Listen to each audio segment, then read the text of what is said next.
साथीहरू, मैले चाहिँ यहाँ सुत्केरी मसलाको रेसिपी लिएर आएको छु हजुरहरूसँग।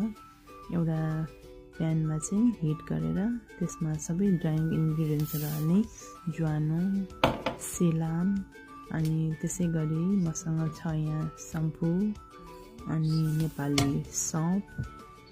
त्यसपछि मैले अर्को पनि एउटा मसला एड गर्दैछु, कालन जिरा। यो सबै इन्ग्रिडियन्टहरूलाई चाहिँ मजाले पड्काएर भुट्ने, चलाको चलाइ गरेर, होइन भने चाहिँ फेरि कतै डढ्ने कतै नपाक्ने हुनसक्छ। राम्रोसँग भुटेर यसलाई सेलाउन दिने अनि त्यसलाई चाहिँ मिक्सरमा पिन्नुपर्छ।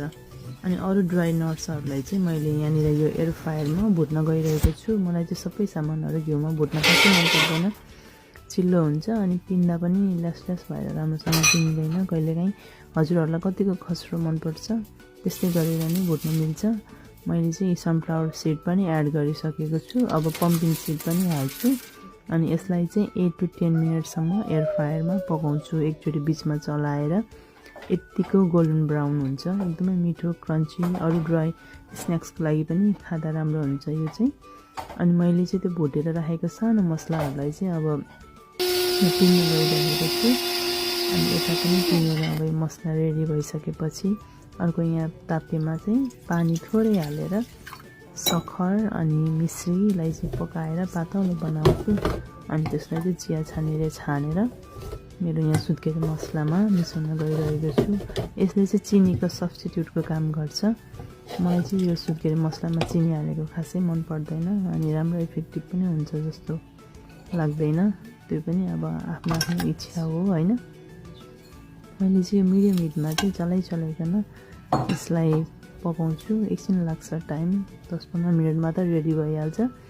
यो मसला चाहिँ अब बनेर यत्तिको भएको छ। अनि यसलाई एकछिन चलाउने, लास्टमा चाहिँ फोहोरहरू हुनसक्छ, त्यही भएर म चाहिँ छानेर हाल्छु। अब यो मसला रेडी भइहाल्यो। अब यसमा चाहिँ मैले यहाँ प्यान तताएर घिउ हालेर त्यो पिनेको चामललाई चाहिँ पकाउन गइरहेको छु। सबै डल्लाहरू फुटाएर मिडियम हिटमा टाइम टु टाइम चलाएर पकाइराख्ने। यो मसला बनाउन चाहिँ 1-2-3 घन्टै जस्तो लाग्यो मलाई चाहिँ।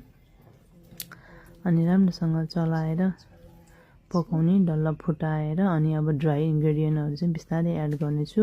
यहाँ छ मेरो जाइफल, गरम मसलाको धुलो, त्यसमै मेरो पुवा चाहिँ यस्तो भएर रेडी भएको छ। अनि अब कोकोनटको धुलो, अनि अघि भुटेर पिनेर तयार गरिएको मसलाहरू चाहिँ मैले अब सबै एड गर्दैछु यसमा। काजु, नरिवल, बदाम